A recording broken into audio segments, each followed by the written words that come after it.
바울이 예루살렘에 가기로 작정했습니다. 하지만 그 주변에 있는 동역자들은 바울에게 예루살렘에 가면 고난이 있으니까 가지 말라고 만류했습니다. 바울도 예루살렘으로 가면 고난이 있을 줄 뻔히 잘 알고 있었습니다. 근데 같은 고난이 있는데 동역자들은 가지 말라고 해석을 했는데 바울은 고난이 다가올 것을 대비하라 이렇게 해석을 했습니다. 고난이 있으니까 준비하라. 고난이 있을 거니까 각오해라. 고난이 있지만 그곳으로 가라. 왜요? 그러면 하나님께서 보호해 주실 것이다 이렇게 생각했기 때문입니다. 우리도 마찬가지입니다. 어떤 같은 주어진 상황에서 무엇을 따를 것인가, 편한 것을 따라 선택할 것인가, 아니면 하나님이 주신 사명을 따라 결정할 것인가. 바울은 고난을 각오하고 예루살렘으로 들어갔습니다. 몇 번 이야기했습니다. 시계가 명품인지 가짜인지 어떻게 하면 알 수 있다고요? 어디 넣어보면 물이 이제 익숙해졌네요. 물 속에 넣어보면 알 수 있습니다. 고난의 유익 중에 하나는 진짜와 가짜를 구분할 수 있도록 만들어줍니다. 그 사람 속에 무엇이 있는지 어떻게 알 수 있어요? 언제? 고난이 있으면 알 수 있게 됩니다. 사도 바울은 예루살렘에 가게 되면 환난과 박해가 있을 것을 알았습니다. 하지만 기꺼이 예루살렘으로 갔어요. 고난이 있을 걸 알면 일반적으로 사람들이 어떻게 합니까?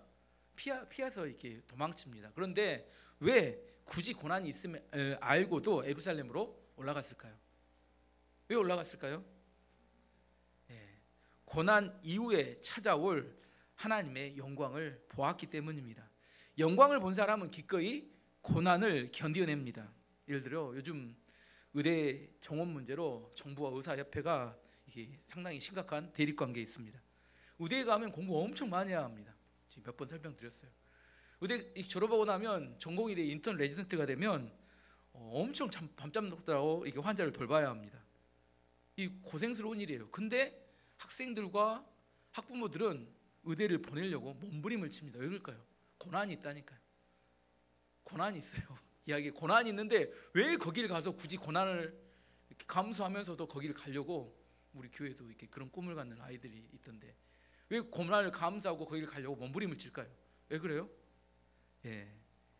그 과정을 지나고 나면 있을 영광을 보았기 때문입니다. 영광을 본 사람은 기꺼이 고난을 감수합니다. 오히려 그 고난을 뭐라고 생각하면 자부심이라고 생각합니다. 내가 그런 고생을 하고 나서 내가 이걸 마무리했다, 이걸 자부심으로 생각합니다. 17절 18절 말씀 보시면 예루살렘에 이르니 형제들이 우리를 기꺼이 영접하거늘 그 이튿날 바울이 우리와 함께 야고보에게로 들어가니 장로들도 다 있더라. 사도 바울의 일행이 예루살렘으로 갔을 때 처음 만났던 사람은 예루살렘 교회의 담임 목사였던 예수님의 동생 야고보와 또 그 교회 장로들을 만났습니다. 그리고 사도 바울이 이들에게 본인 1차, 2차, 3차 선교여행 때 이방인들에게 어떻게 복음을 전했으며, 그다음에 복음을 전하는 동안 어떤 고난이 있었으며, 또 그 복음을 전해서 어떤 부흥이 있었는지 자세히 낱낱이 다 설명했다 이렇게 말합니다. 19절 말씀 보시면 바울이 무난하고 하나님이 자기의 사역으로 말미암아 이방 가운데서 하신 일을 낱낱이 말하니 자세히 설명했다는 겁니다. 왜 굳이 설명할 필요도 의문 없는데 이 예루살렘 교회 지도자들에게 자세히 자기가 이방에서 사역했던 사역들을 자세히 설명했을까요? 원래 의문 없습니다. 하지만 예루살렘 교회는 최초의 교회였고 그 예루살렘 교회의 지도자였던 그 지도자들을 모든 교회의 지도자로 인정해 주었다는 것을 표현하기 위해서 자세히 설명했습니다. 사도행전 15장에 보면 1차 선교여행 이후에 예루살렘에서는 큰 종교 회의가 열렸어요. 예수를 믿고 들어온 이방인들을 어떻게 교회가 대할 것인가에 대한 회의가 열렸습니다. 그것은 15장에 설교했으니까 결론만 이야기하면, 그들이 결의한 내용만 이야기하면 예수님의 십자가 복음 아래서 이방인과 유대인은 차별이 없다. 첫 번째 결론. 두 번째, 그래서 더 이상 이방인들에게, 교회 들어온 이방인들에게 유대교의 전통에 대한 짐을 지우지 말자. 이거 두 가지를 결의했습니다. 이 결의는 뭐냐면 법 조항이에요. 이게 더 이상 하지 맙시다. 근데 법 조항과 실제 교회에서 이루어지는 이방인들에 대한 차별과 유대교의 전통을 지키게 하는 것에는 또 다른 문제가 있습니다. 예를 들어보겠습니다. 미국의 노예 해방은 1863년에 아브라함 링컨 대통령이 남북 전쟁을 통해서 북군이 승리함으로 선언을 했습니다. 1863년에. 근데 그 이후에 100년 동안도 끊임없이 흑인 차별은 계속됐어요. 그래서 그 흑인 노예 해방의 100주년 기념 행사에 마틴 루터 킹이라는 침례교회 목사님이 그날 설교합니다. 설교가 아니죠. 강의합니다. 강의의 제목은 나에게는 꿈이 있습니다. I have a dream이라는 아주 유명한 그런 강의를 합니다. 설교를 합니다. 그 내용이 이런 겁니다. 흑인 차별이 더 이상 없는 그런 나라가 이 나라에 이루어지기를 원합니다. 그 일부 조항을 제가 한번 읽어드리면, 나에게는 꿈이 있습니다. 언젠가는 조지아의 붉은 언덕 위에 옛 노예의 후손들과 옛 주인의 후손들이 형제의 식탁에 함께 둘러앉는 날이 오리라는 꿈이 있습니다. 나에게는 꿈이 있습니다. 언젠가는 불의의 열기에 억압의 열기에 신음하는 저 미시시피주마저도 자유와 평등의 오아시스로 변할 것이라는 꿈이 있습니다. 나에게는 꿈이 있습니다. 저의 4명의 어린 자식들이 피부색이 아니라 인격에 따라 평가받는 나라에 살게 되는 날이 오리라는 꿈이 있습니다. 꿈이 있다는 건 현재 이루어졌다는 거예요? 아니에요? 아닙니다. 노예해방이란 그 선언적인 선언이 있은 이후에 100년이 지나도록 여전히 흑인의 차별이 있었어요. 그 당시 어느 정도 차별이 있었냐면, 버스를 타면 버스 앞쪽은 백인이 앉는 좌석이 있어요. 흑인들이 앉으면 안 됩니다. 버스 뒤쪽으로 가야 흑인의 좌석이 있어요. 어떤 여자가 몽고메리시에서 너무 피곤해서 앞에 백인의 자리가 비어있길래 앉았어요. 감옥에 가서 20일 동안 구금이 됐습니다. 그게 그 당시에 미국에서 흑인 차별의 현실이었어요. 버스에 백인 자리에 함부로 앉으면 감옥에 갇혀서 한 20일 동안 있다가 나오는 그런 시대였다는, 불과 얼마 되지 않습니다. 그게 1960년대 그때 미국에서 벌어진 흑인 차별의 문제였습니다. 노예 해방이라는 선언이 있지만 그것이 삶의 현실 속에서 이게 이루어지는 데는 많은 노력과 시간과 헌신이 필요합니다. 지금도 미국에 가면 흑인 차별이 있습니다. 유색인종에 대한 차별이. 선언이 이루어졌다고 해서 이루어진 게 아닙니다. 다른 예를 하나 들어보면, 우리가 구원을 받을 때 우리의 영적인 구원에 3단계가 있다고 합니다. 첫 번째는 칭의, 두 번째는 성화, 세 번째는 영화. 이 칭의는 어떤 걸 이야기하냐면, 우리가 예수님을 믿고 영접할 때 우리가 아직 죄인이에요. 하지만 이제 너를 의롭다고 불러준다는 거예요. 의롭다 칭해준다는 의롭다고 인정해. 이게 구원의 시작입니다. 그 칭의의 구원이 지난 다음에는 성화가 있어요. 이제 실제 우리의 삶에서, 가정에서, 직장에서, 학교에서, 경제적인 부분에서, 정서적인 부분에서, 우리 안에 어떤 관계 부분에서 구체적으로 구원이 하나하나 이루어져 가는 과정을 성화 이렇게 이야기합니다. 성화가 이루어져 감에도 불구하고 이 땅에 살아가는 그리스도인들은 아직도 불완전합니다. 그래서 우리가 죽어서 천국에 가게 되면 죄가 아예 없고, 그리고 마귀의 유혹이 없는 그곳에서는 완전한 자유와 구원이 이루어진데 그걸 영화 이렇게 이야기합니다. 지금 이 이야기는 무슨 말이냐면, 칭의, 법적으로 우리가 의롭다고 인정을 받지만 여전히 우리는 우리의 삶에 완전한 구원이 이루어지지 않는다는 거예요. 우리 삶의 구체적인 삶에서 실제적인 예수 그리스도의 십자가와 부활의 능력이 우리 안에 구원을 이루어가는 과정이 나타나져 가야 합니다. 법이 제정된 것은 새로운 기준이 만들어졌어요. 하지만 구체적으로 우리의 삶에 적용될 때까지는 사람들의 생각과 삶의 방식이 바뀌는 과정이 필요합니다. 사도 바울은 이런 과정이 있다는 것을 인정한 사람이었어요. 법이 있어요. 그렇기 때문에 예루살렘 교회 지도자에서 왜 법대로 하지 않느냐 이렇게 따질 수 있습니다. 따지지 않고 뭐 했다는 거예요? 우리의 기준이 이것이 아닙니까? 저는 이렇게 사역을 해왔습니다 하고 그들에게 여러 가지 말로 자세히 설득하고 설명했다. 이게 사도 바울의 일이었습니다. 이렇게 낱낱이 자세히 설명한 걸 뭐라고 해요? 두 자로 친절이라고 해요. 친절. 자세히 낱낱하게 설명한다. 이걸 뭐예요? 친절이라고 합니다. 친절한 사람이 되시기 바랍니다. 뭐라고 해요? 말로 해야 알아? 내 마음 몰라. 어떻게 내 마음을 알아요? 자기밖에 모르지. 장사하시는 분들, 사업하시는 분들, 이렇게 누구 만나시는 분들 내 말 몰라. 그건 자기만 알죠. 자세히 설명해야 알 수 있습니다. 여자분들 특별히 남편한테 내 마음 알아주라고 이야기하면 답답합니다. 어떻게 알아요 남자들이 여자의 마음을. 하루에도 12번도 자주 바뀌는데. 요즘 의료병원에서 의료사고가 발생할 때 가장 핵심의 쟁점이 되는 부분은 설명의 의무입니다.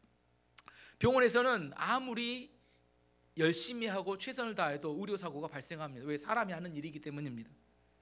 사람이 하기 때문에 실수가 있을 수 있게 되고, 특별한 잘못이 없더라도 병원에서는 사람이 죽을 수도 있고 문제가 발생할 수 있습니다. 모든 걸 예측할 수 없기 때문입니다. 근데 보호자가 이제 그걸 받아들이지 못하고 재판을 하게 됩니다.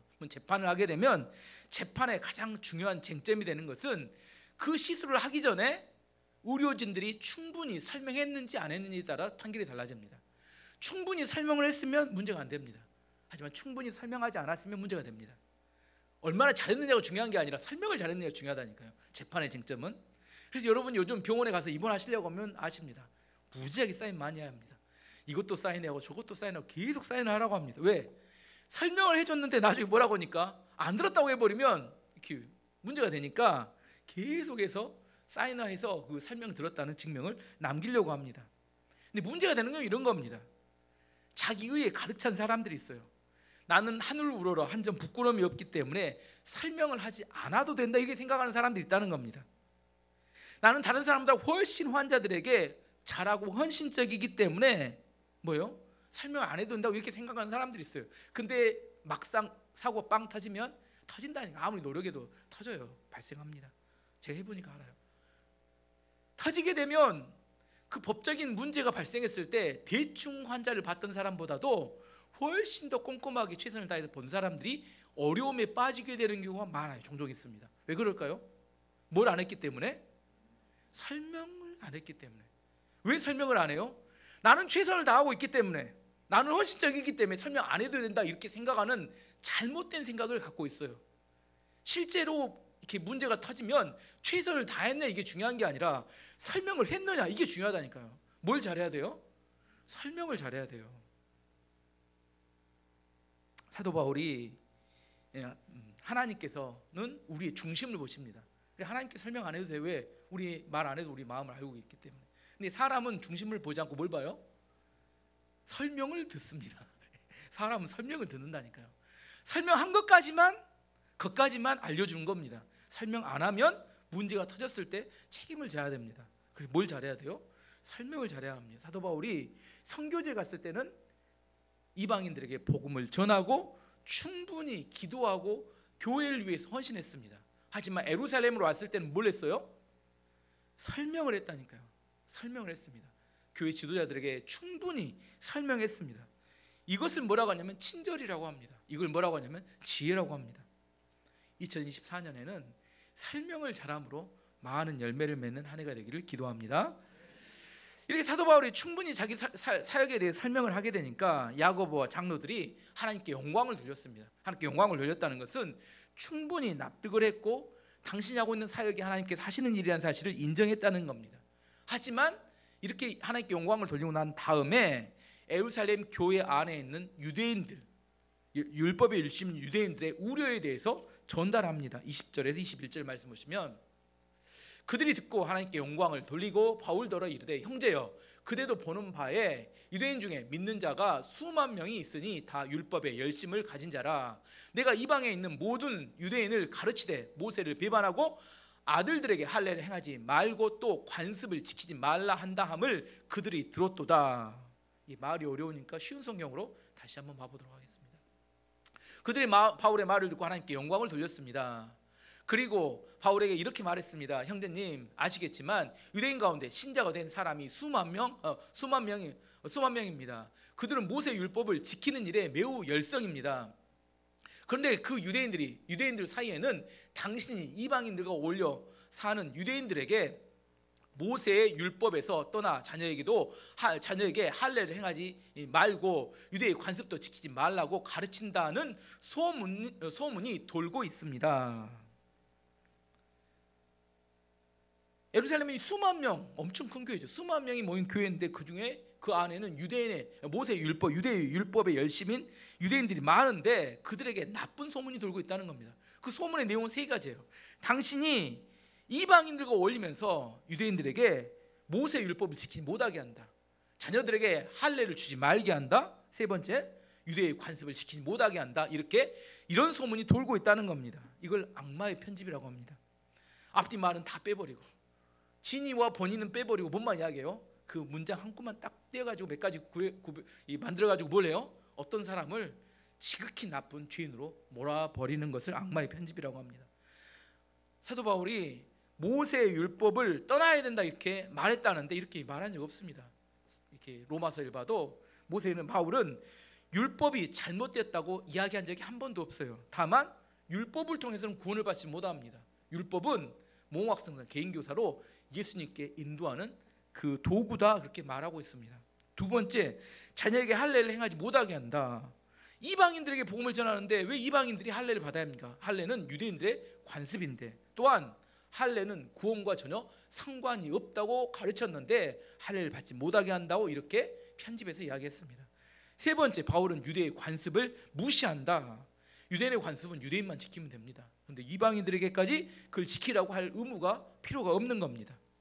사도 바울을 싫어하는 사람들은 유대인들 성도들을 선동하기 위해서 앞뒤 말을 다 잘라버리고 딱 뭔 말이에요? 유대인의 전통과 할례를 무시한다 이렇게 해서 한쪽으로 몰아붙이면서 죄인을 만들어 버렸어요. 사도 바울은 이방인들에게 불필요한 짐을 지우지 않게 하기 위해서 이렇게 말했습니다. 하지만 계속 이런 공격이 있으니까 사도 바울이 고린도전서에 자기가 어떤 자세로 복음을 전하는지 설명합니다. 고린도전서 9장 19절에서 22절까지 말씀 보면, 내가 모든 사람에게 자유로우나 스스로 모든 사람에게 종이 된 것은 더 많은 사람을 얻고자 함이라. 유대인들에게는 내가 유대인과 같이 된 것은 유대인들을 얻고자 함이요, 율법 아래에 있는 자들에게는 내가 율법 아래에 있지 아니하나 율법 아래에 있는 자 같이 된 것은 율법 아래에 있는 자들을 얻고자 함이요, 율법 없는 자에게는 내가 하나님께는 율법 없는 자가 아니요 도리어 그리스도 율법 아래에 있는 자이나 율법 없는 자와 같이 된 것은 율법 없는 자들을 얻고자 함이라. 약한 자들에게는 내가 약한 자와 같이 된 것은 약한 자들을 얻고자 함이요, 내가 여러 사람에게 여러 모습이 된 것은 아무쪼록 몇 사람이라도 구원하고자 함이니. 사도 바울이 유대인에게는 유대인처럼 되고 율법이 없는 자에게는 율법이 없는 사람 대하고, 율법 있는 사람이 율법 있는 사람처럼 대하고, 약한 자에게는 약한 사람처럼 됐다는 거예요. 왜 그랬다고요? 할 수만 있으면 한 명이라도 더 구원하고 싶어서 그렇게 했다는 겁니다. 성경의 복음의 핵심인 예수 그리스도 십자가와 부활이란 진리의 문제에 있어서는 타협이 없지만 그 나머지 문화적인 차이점이라면 얼마든지 수용하고 받아들였다는 의미입니다. 왜냐하면 한 영혼이라도 구원하기 원하기 때문이라고 설명합니다. 예전에 서울에 온누리교회 하영준 목사님, 교회가 큰 교회이기 때문에 부목사가 많습니다. 어떤 젊은 목사가 이제 막 부목사가 되어서 이렇게 찾아왔어요. 이렇게 부목사가 되어서, 저는 빈민 목회를 하고 싶습니다. 빈민 목회가 저의 꿈과 비전입니다. 근데 이제 발령을 냈는데 어디로 발령을 냈냐면 강남의 최고 부자들이 사는 그 교구로 발령을 냈습니다. 그래서 이 젊은 목사가 하영준 목사님한테 따지러 왔어요. 왜 저의 꿈과 비전을 무시하시는 겁니까? 야, 목사님이 그때 이렇게 이야기했습니다. 너는 복음을 전하려 하는 것이냐, 가난한 사람들 선동하여 데모하기를 원하는 것이냐. 부자들을 이해하지 못하는 사람이 가난한 사람들을 사역하면 그들을 선동할 뿐이다. 그래서 젊은 목사가 그 목사님의 말을 들어서 강남의 부자들을 사역하게 되었습니다. 이 젊은 목사가 1년쯤 살고가 난 다음에 깨달음을 얻었어요. 처음에는 부자들은 아무런 어려움도 없고 힘든 것도 없고 잘 먹고 잘 사는 줄 알았어요. 높은 담장을 쳐놓고 자기들만의 세상을 만들어 놓고 사는 줄 알았습니다. 하지만 신방하러 그 문을 열고 안으로 들어가 봤더니 그 집안에 뇌성마비 걸린 아이들이 있고, 그 집안에 학교도 잘 다니지 않고 문제를 일으키는 자녀 때문에 눈물을 흘리는 기도가 있고, 그 안에 부부 관계가 거의 깨져가지고 이혼 직전에 가정이 있고, 암이나 중풍병 같은 직한 질병에 신음하며 기도하는 성도들의 깨어져가는 가정들이 다 있는 걸 알게 되었습니다. 그리고 깨달은 게 뭐냐면 부자들에게도 가장 필요한 것은 예수님이었구나. 이게 그가 깨달은 것입니다. 1년 사역을 하고 난 다음에 그의 시각이 바뀌었다고 이야기합니다. 그 사역하기 전에는 세상 사람을 딱 두 가지로 나눴대요. 모든 사람을, 가난한 사람과 부자, 세상 사람. 근데 그 사역을 하고 난 다음에 시각이 바뀌었다고 합니다. 뭐라고요? 예수님을 믿고 복음을 아는 사람과 예수님의 복음이 필요한 사람, 이렇게 세상을 나누게 되었다고 합니다. 예루살렘 교회 지도자들은 바울에게 당신에 대해서 나쁜 소문이 돌고 있고 그렇게 생각하는 사람이 많습니다. 이렇게 이야기했어요. 사도 바울 입장에서는 억울하고 미치고 환장할 이야기입니다. 선교지에 가서 생명을 걸고 목숨을 걸고 복음을 전하면 어떻게 해줘야 돼요? 기도해주고 지지해주고 후원해주고 이렇게 해도 부족할 판인데 뒤에서 아무것도 안 하면서 험담하고 없는 이야기 만들고 악인으로 만들고 있었기 때문입니다. 우리가 살아가는 삶의 현장에서 실제로 편견과 선입견과 이런 공격 속에 소문을, 나쁜 소문을 퍼뜨리는 사람들이 실제 많이 있습니다. 사도 바울은 이런 사람들에 대해서 화를 내지 않았어요.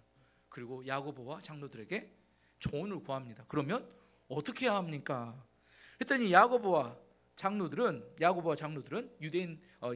유대인들의 오해를 없애기 위해서 한 가지를 제안합니다. 23절, 24절 말씀 보시면, 우리가 말하는 이대로 하라. 서원한 네 사람이 우리에게 있으니 그들을 데리고 함께 결례를 행하고 그들을 위하여 비용을 내어 머리를 깎게 하라. 그러면 모든 사람이 그대에 대하여 들은 것이 사실이 아니고 그대도 율법을 지켜 행하는 줄로 알 것이라. 이것도 어려우니까 쉬운 성경으로 봐보겠습니다.